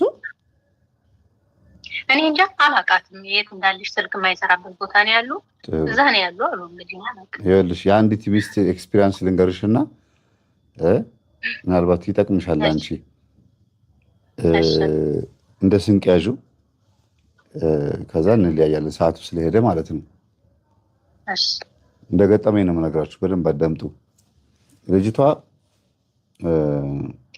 ትፈተዋለች ባሏን። በቃ የፈታችሁም አንቺ እንዳልሽው በእርግጥ አንቺ ጋር እንዳልሽው ገና ስትገቢ ግትርነት እንደዚህ አለን ያልሽኝ አይደለ? ያ ስለምትወጂው የመጀመሪያ ጓደኛ ስለሆነ የልጅነት ስለሆነ ቺት እንዲያደርግ አትፈልጊም፣ እንዲንከባከብሽ ትፈልጊያለሽ ምናምን የድሮ ፍቅር እንዲመልስ ስለምትፈልጊ ነው። ሌላ ትዳር 2ኛ 3ኛ ሞክረሽ ቢሆን ኖሮ ይሄን ነገር እንደ ቀላል ነገር ነበር የምታየው። የመጨማለቅ ነው አርፎ ሰብሰብ ማለት ነው የምትይው። ግን እቺ ሴት ባሏ ያመነዝራል ሳይሆን እሷን ነው የሚፈልገው። ግን ሳትፈልግ ነው የፈታችው። ተናዳ ፈታችውና እሱ ተናዶ ደግሞ ለእልህ ብሎ ሌላ ሴት አገባ። ሌላ ሴት አግብቶ አንድ ነው የወለደው። አንድ ወለደ። ግን እንደገና ትናፍቂኛለሽ ብሎ ቴክስት ያደርጋል። ቴክስት ሲያደርግ ሚስቱ ትደውላለች። አንቺ ጋር ቴክስት እያደረገ ነው የድሮ ጓደኛ ወንዶች ሰምቻለሁ እና ምን ይሻላል ትላለች። ከዛ ታስተምራታለች፣ ትመክራታለች። እንደዚህ ነው ጸባዩ፣ እንደዚህ ነው ባህሪው፣ ይሄን ነገሩን እኔ ባለማወቄ አምልጦኛል። አሁን ግን አንቺ ጥሩ እድል ላይ ነው ያለሽው እና ከኔ ጉለት ነው እንጂ የተውኩት ጥሩ ሰው ነው፣ ይሄን ነገሩ ተንከባከቢ ብላ ትነግራታለች። አይሽ መልካም ሰው ሆነች ማለት ነው። እና ከእጄ ያምልጧል፣ ኦልሬዲ አግብቷል። እኔ ጋር ግን ቴክስት የሚያደርገው እኔ ጋር ያለው የዝሙት መንፈስ እሱ ጋር ስላለፈ ነው። በአይነ ህሊናው እየመጣ እኔ ሲቀጠቅጠው ባልሽ ላይ መጥቶ እያረፈ ነው፣ ወይም ደግሞ እሱ ላይ መጥቶ እያረፈበት ስለሆነ ጸልይ፣ ጾሚ፣ ስገጂ፣ እሱንም ደግሞ እንደዚህ እንዲጸልይ አድርጊው ብላ በጥበብ ትነግራታለች። 2 ሚስቶች ማለት አይቻልም። የድሮዋ ሚስቱና የአሁኗ ሚስቱ ጓደኛ ማቾች ይሆናሉ። ጓደኝነታቸው ምንድነው? በስልክ ብቻ ነው። ምክር ስትፈልግ ትደውላለች። እንደዚህ ችግር አለበት፣ አዎ እናቱ እንደዚህ ነበሩ፣ አባቱ እንደዚህ ነበሩ እና እንደዚህ አርጊ፣ ጸበል እንደዚህ አርጊበት፣ ሂጂና ደስ ያለች ቦታ ሄደሽ እንደዚህ ጸበል አምጪና እንደዚህ አርጊበት ምግብ ላይ እያለች ባልየውን በቃ ቅዱስ አደረገችው። የሚገርምሽ በጣም መልካም ሰው ሆነ፣ ጥሩ ሰው ሆነ። የሆነ ሳለ ደግሞ ይነሳበትና ይደውልና ናፈቅሽኝ ብሎ ደግሞ ቴክስት ያደርግላታል። እንዴ ናት እናትልና ተናዳ ቤት ድረስ ተንደረተ። ከዚህ በላይ ምን ላድርግ? ሚስት ጋር እየደወልኩኝ ጸባይህን ገራሁት፣ አስተካከልኩ። እኔ ጋር ነበረ ችግሩ። አሁን ደግሞ ወደ አንተ ዞርብኝ። እኔ ስቀጠቅጠው አንተ ጋር እየመጣ ነው። አሁን በመጸለይ በመጾም በመስገድ አግዛት ብላ ስትለው ደነገጠ። ከየት መጣሽ አላት። በስልክ ከሚስት ጋር አወራለሁ። ይሄ ሁሉ መንፈሳዊ ህይወትን ያስተማርኳት እኔ ነኝ። ይሄ ሁሉ እንድትለወጥ ያደረኩህም ደግሞ እኔ በእኔ አየው የምፈልገው የነበረውን ነገር ስላጣሁት በአንተ ደግሞ ማየት ስለምፈልግ ነው። አርፈ ልጆችን አሳድግ፣ ይሄ ናፈቅሽ ምናምን የምትለው ነገር አቁም ምናምን ብላ አስደነገጠችው። ገባሽ አይደለ? ስታስደነግጠው ጮኸ። በቃ በትክክል ጮኸ፣ እንደ መንፈስ ማለት ነው። ከዛ ገብቶ ጩኸቱን ታውቀዋለች። ትክክለኛ የባሏ ጩኸት የትኛው እንደሆነ የመንፈስ ጩኸት የትኛው እንደሆነ ታውቀዋለች። የሚገርምሽ አሁን ለይተዋለች። ከዛ ሮጥ አገባችና መኝታ ክፍሉን ዘጋችባቸው። ልጆቹ ላይ መቁጠሪያ ያዘችና እስቲ አለችው። እንትን ይዞ መጣ፣ ዱላ ይዞ መጣ ሊመታት። ማለት መንፈሱ ነው፣ ኦልሬዲ ተገልጧል። በቃ መንፈሱ። ከዛ እንዳይጎዳሽ ትላታለች ሚስትየዋ ውስጥ ሆና። ይችኛዋ ደግሞ ዱላ ይዛ መቁጠሪያ ይዛ እስቲ ሰንዝረው በስላሴ ስም ብላ መቁጠሪያውን ፊቱ ላይ ወረወረችበት። ከዛ ከኔ ወደ ባለቤቴ መተህ የነበርክ በስላሴ ስም ታሰራለችው። ከኔ ይኸውልሽ አስቢ፣ ከኔ ወደ ባለቤቴ ሄደህ የነበርክ ትዳሬን የፈታህ እልህ ውስጥ የከተትከው ባሌን አመንዝራ ያደረግከው እኔም እንድፈታ ያደረግከው መንፈስ ታሰር ስትለው ወደቅ። በቃ ከዛ ባሏን አስረክባት ወደ ቤቷ መጣች። ይሄ ምንድነው? ባታገኘው እንኳን ባሏን ትዳር ላይ አብሯት ባይኖርም ግን የሰው ትዳር ደግሞ ማዳንም ይቻላል፣ መርዳትም ይቻላል። ቅንነት እዚህ ድረስ ነው። ግልጽ ነው ማውራሽ? በጣም ትክክል። ቅንነት እዚህ ድረስ ነው። አንቺ ደግሞ ቀጥሎ የምታገቢውን ባልሽን ከመጀመሪያው የበለጠ በደንብ ጥሩ አድርገሽ መንከባከብ የምትችይበትን እድል መፍጠር ነው ያለብሽ። ሰው እዚህ ድረስ መጥቶ እንኳን ሰው የሰው ትዳር ይረዳል ማለት ነው። አዎ ትክክል። ስለዚህ ልትረጂ ይገባል። አሁንም እኮ አልናደድበትም እኮ አሁን ራሱ ያሳለፍነውን ህይወት ያሳለፍነውን ጠቡንም ይነሳኝ ሁሉ ነገር እሱን አይደለም፣ ስለሱኛ ባልሽ አይደለም ማውራው፣ ስለ አዲሱ ህይወትሽ ነው። አዲሱ ህይወት ላይ ስትገቢ እንደዚሁ አይነት እንኳን ነገር እንኳን ቢያጋጥምሽ ልትረጂ ይገባል እና ያ ነገር ልታገዢ ይገባል ነው የሚባባል እንጂ ይሄኛው በቃ ኦልሬዲ አለፈ እኮ በቃ አለቀ። አዎ ከመጀመሪያው በደንብ ተማሪ ማለት ነው። አዎ እኛ እኔና አንቺ እናወራለን፣ እሱ እዚህ ይኸውልሽ ኮሜንት ላይ ይጠባበሳሉ። ሲንግል ነኝ ምናምን ይባላል። ይስመርላችሁ፣ ችግር የለውም። እጅ ለእጅ ተያያዙ። ግን አሁን እኮ ቆርቦ የሚያገባ ደግሞ ጠፋ። መምህር ቆራቢ ሰው ወደኋላ ይሸሻል፣ ሞልቷል። አሁን ችግሩ ምንድን ነው? መውለዳቸውን ይረሱትና ልጅ የሌለው ወይም ልጅ የሌላት ይላሉ። እንዴ ተው እንጂ እንደዚህማ አይባልም። እኩል ለእኩል ሁኑ እንጂ እያልኩኝ ልጅ አይፈልጉም። እና ሁለተኛ ቆራቢ ሲባሉ ደግሞ አይወዱም። ወንዶች ቆራቢ ስትሏቸው በጣም ይሸሻሉ። የምር እኔ ብዙ ማውቅ ሰው አለኝ። ስናወራ ቆራቢ ነኝ ስል ደግሞ ራሱ ቴክስት የማይጽፍልኝ ብዙ ሰው አለ ማውቀው። ሞልቷል አለ ወንዶች አሉ ሞልኩልሽ ሲል የነበረ አሁን ወንዶች እየመጡ ነው። ግን ሴቶች ደግሞ ተዘጋጁ፣ ችግር የለውም። ይሄንን ጾም እንደዚህ ያደረግን ነው የምንጨርሰው። እየተነጋገርን ኮንጁጌት እያደረግን ሶኬት እየሆንን ነው እያገናኘን ማለት ነው። እና እግዚአብሔር ካንተ ጋር ይሁን። ስልክሽን ይዘውና በውስጥ በኩል እናወራለን። እሺ። ግን አዲስ አበባ ኢትዮጵያ ስትገቢ ቢሮ መተሽ ስምሽን አስመዝግቢ። እሺ። የት ካንተ? አዲስ አበባ ስትመጪ የፍታህ መዝሙር ቤት ነኝ። ልጅ ነሽ ደግሞ ገና ነው። የበፊት ፎቶ ነው። ቅርብ ነኝ እኮ ፎቶሽ። አይ የልጅ ነሽ፣ ገና ነሽ። 28 ዓመቴ ነኝ። የወለድኩ እራሱ አልመስልም። ብዙ ወለድሽ እንደ እያለ እየተገረመብኝ ነው።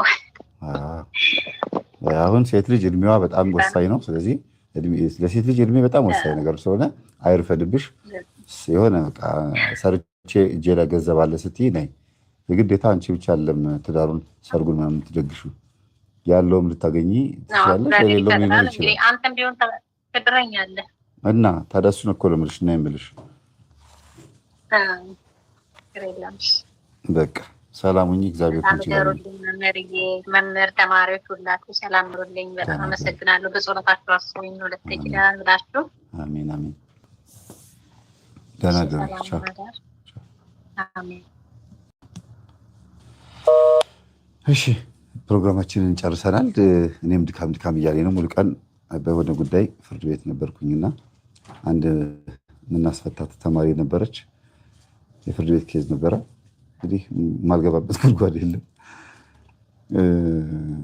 እና ድካም እያለኝ ስለሆነ አይኔም ደብዘዝ ብሎ ከ100 ሻማ አምፖል ወደ 40 ሻማ አምፖል ወርዷል። እንደዚህ ቀነስ እያለች ነው።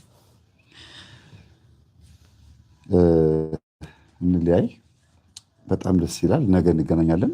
እንግዲህ አብይ ጾም ሙሉን በየቀኑ ከቅዳሜ በስተቀር ላይቭ እገባለሁ ብያቸዋለሁ። ቅዳሜ ብቻ ነው የማልገባው። ቅዳሜ ለነ ኤልዱ፣ ለነ በብነት፣ ለነ ዘቢብ፣ ለነ ሰላም እንደዛ ነው ጊዜ የሚሰጥበት ጊዜ ነው። እሁድ ደግሞ ለባለቤት የሚሰጥበት ጊዜ ነው እና ጸልዩ፣ ስገዱ፣ ጹሙ፣ መጽውቱ የሚሉት 5 ነገሮች አሉ። ጾም፣ ጸሎት፣ ስግደት፣ ምጽዋት፣ ቁርባን 5 ወሳኝ ነገሮች ናቸው። እኛ ችግሮቻችንን ፈትፍተን የምናወራው ከችግሩ ለመራቅ ነው። ብዙ ጊዜ መፍትሄ የሚመጣው ችግሩንም በማወቀው ጭምር ስለሆነ ነው። ችግሩን ካላወቅነው ከችግሩ አንርቅም አይደለ? ስለዚህ ማየት፣ ብትንትን አድርጎ ማየት በምናወራው እኔ አውቄ ማስለፈልፋቸው ማወራቸው እዚህ እህቶቻችን የምጠይቃቸው እኮ እናንተም ልትማሩበት ነው እና በንግግሮቻችን ውስጥ ብዙ ነገር ታገኛላችሁ። ለዛ ነው በርቱ። የመላከ መንክራት የመምህር ግርማ ወንድሙ መጽሐፍ በደንብ አንብቡ። ቁጥር 1 መጽሐፋቸው በዩቲዩብ ላይ ተተርኳል። በማለዳ መያዝ ከቁጥር 1 እስከ ቁጥር 23 ቪሲዲ ድረስ አለው መሰለኝ። እንደዛ ነው 23 ቪሲዲ አለው። ገብታችሁ በደንብ አዳምጡት። ቁጥር 1 መጽሐፋቸው ማግኘት ያልቻላችሁ ሰዎች ከዛ ውጭ ያለውን ግን ገዝታችሁ ተጠቀሙ ከቤተሳይዳ። ሌላው ቅድም ያስቀመጥኩላችሁ ስልክ ቁጥር አለ። እሱን ቁጥር ተጠቀሙበት። የናዝሬት ያላችሁ ይህን ፕሮግራም የምትከታተሉ ቅድም ያስቀመጥኩላችሁ ቁጥር አለ። አሁንም ደግሞ ይህ ቪዲዮ ሲጨርስ ደግሞ ጽሁፉን ፖስት አደርግላችኋለሁ። ተሙ ይባላል ስልክ ቁጥሩን ደውሉና የስላሴ ማህበር ተመዝገቡ። መጥቼ አብረን ማጽቡባ ማህበሩን እንመሰርተዋለን። ከዛ ቀጥሎ ደግሞ ወደ ሌላ ሀገር ይቀጥላል። እንግዲህ 2 ዓመት ነው ብያቸዋለሁ። መሽከርከር ነው መዞር ነው። በጣም ደስ ይላል።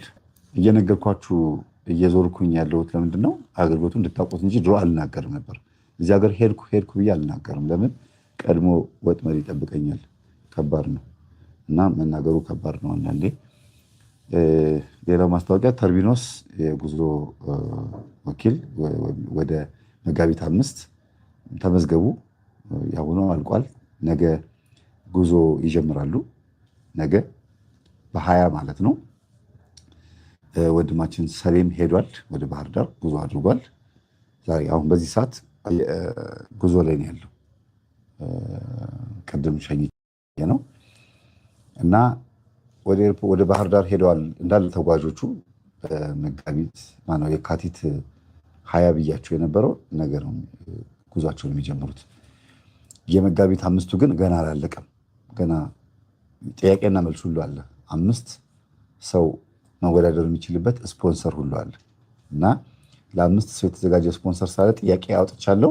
ጥያቄው ደግሞ ምን አይነት ጥያቄ ነው የወጣው? ከህማማት ጀምሮ እስከ በዓለ 50 ሙሉን እስከ በዓለ 50 ድረስ ያለውን በሙሉ በዓሉ እንዴት እንደሚከበር ምናምን አጠቃላይ ስለ ክርስቶስ ትንሣኤ ስለ ሚስጥረ ስጋዊ ነው። ሚስጥረ ስጋዊ ምን እንደሆነ በደንብ አድርገን ፈትፍተን የምንማማርበት ነው። ስለ ስቅለቱ፣ በህማማቱ ስለ ጉልባኑ፣ ስለ ቀዳም ሱር ምናምን ጠይቃችኋለሁ። ያው ፍንጭ እየነገርኳችሁ ነው። ይሄ እንድታልፉ ስለምፈልግ ነው። እንድትወድቁ ሳይሆን እንድታልፉ ነው። ይሄን ፍንጭ ነግረናችሁ ግን በዕለተ ቀኑ አልምራችሁም። ስትሳሳቱ ተሳስተሃል ብዬ ልዘጋ ይችላል። ለምን? ፍንጭ ነግረናል፣ ከየት ማጥናት እንዳለባችሁ። 5 ሰው እናሳልፋለን። 105 ሺህ ብር ማለት ነው አይደል? 5 ሰው በ20 ምናምን ሺህ ብር ሲሰላ እና በጣም ብዙ ብር ነው። 125 ሺህ ነው 105 ሺህ እንደዛ ነው እና ሚስጥረ ስጋዊ እና አጠቃላይ ከህማማት ጀምሮ በዓለ 50 ሙሉን በዓላት ለምን እንደሚከበሩ እንዴት እንደሆነ ትምህርቱን ሚስጥሩን እጠይቃለሁ። ካጠገባችሁ ካህን ዲያቆን አስቀምጣችሁ ጥያቄ መወዳደር ትችላላችሁ፣ መብታችሁ ነው። ዋናው ትልቁ ጉዳይ እናንተ አፍ ላይ ስህተት አይኖር ስትመልሱ ማለት ነው። መምህራን አጠገባችሁ፣ መዘምራን መብታችሁ ነው። ዋናው ትልቁ ነገር ጥያቄው መመለሱ ነው የምንፈልገው። እሺ ጨርሰናል። በጸሎት እንዝጋ። በስመ አብ ወወልድ ወመንፈስ ቅዱስ አሐዱ አምላክ አሜን። ጌታ ሆይ የተማማርነውን በልቦናችን አሳድረህ የኃጢአት መደምሰሻ የዲያብሎስ ድል መንሻ የመንግሥተ ሰማያት መውረሻ አድርግልን። ለዚህም ስምህ እያልን እንጠራሃለን። አባታችን ሆይ በሰማያት የምትኖር ስምህ ይቀደስ፣ መንግሥትህ ትምጣ፣ ፈቃድህ በሰማይ እንደሆነች እንዲሁም በምድር ትሁን። የዕለት እንጀራችንን ስጠን ዛሬ፣ በደላችንን ይቅር በለን እኛም የበደሉንን ይቅር እንድንል። አቤቱ ወደ ፈተና አታግባን ከክፉ ሁሉ አድነን እንጂ መንግሥት ያንተ ናትና፣ ኃይል፣ ክብር፣ ምስጋና ለዘላለሙ አሜን። እመቤታችን ቅድስት ድንግል ማርያም ሆይ በመልአኩ በቅዱስ ገብርኤል ሰላምታ ሰላም እንልሻለን። በሐሳብሽ ድንግል ነሽ፣ በሥጋሽም ድንግል ነሽ። አሸናፊ እግዚአብሔር እናት ሆይ ሰላምታ ላንቺ ይገባሻል። ከሴቶች ሁሉ ተለይተሽ አንቺ የተባረክሽ ነሽ፣ የማኅፀንሽ ፍሬ የተባረከ ነው። ጸጋን የተመላሽ ቅድስት ሆይ ደስ ይበልሽ፣ እግዚአብሔር ከአንቺ ጋር ነውና ከተወደደው ልጅሽ ከጌታችን ከመድኃኒታችን ከኢየሱስ ክርስቶስ ዘንድ ይቅርታና ምሕረትን ለምኝልን ኃጢአታችንን ያስተሰርይልን ዘንድ ለዘላለሙ አሜን። እሺ መርሃ ግብራችንን ጨርሰናል። መዝሙር ልጋብዛችሁና እንለያይ።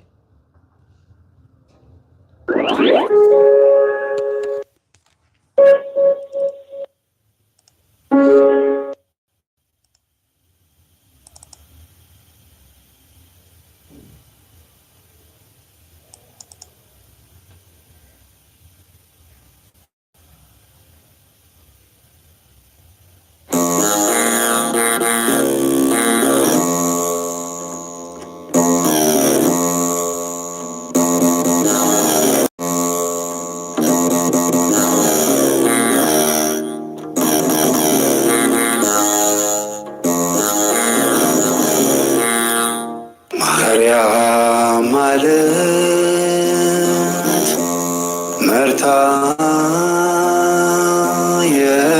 የምታስገባ መንግሥተ ሰማያት ማርያም ማለት መርታ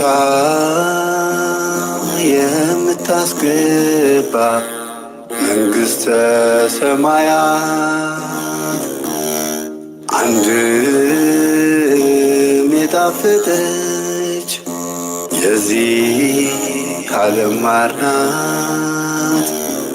አንድም የጣፈጠች ፍሬ ናት የገነት። አንድም የጣፈጠች የዚህ ዓለም ማር ናት። አንድም የጣፈጠች ፍሬ ናት የገነት።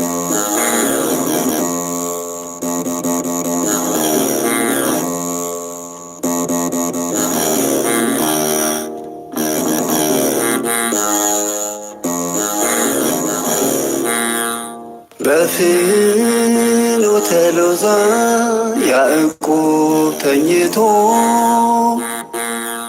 እግዚአብሔርን ቢያየው መሰላል ዘርግቶ ቤቴል ብሎ ጠራት በመንፈስ ተሞልቶ። ቤቴል ብሎ ጠራት በመንፈስ ተሞልቶ። ማርያም ማለት መርታ የምታስገባ መንግሥተ ሰማያት ማርያም ማለት መርታ የምታስገባ መንግሥተ ሰማያት አንድም የጣፈጠች የዚህ ዓለም ማር ናት። አንድም የጣፈጠች ፍሬ ናት የገነት። አንድም የጣፈጠች የዚህ ዓለም ማር ናት። አንድም የጣፈጠች ፍሬ ናት የገነት።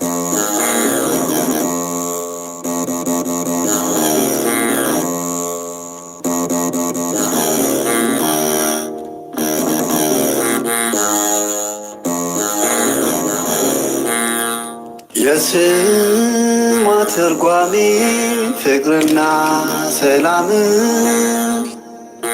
ያጣፈጠ ቃል አልጫውን ዓለም እናትና ድንግል እንደ ማርያም የለም።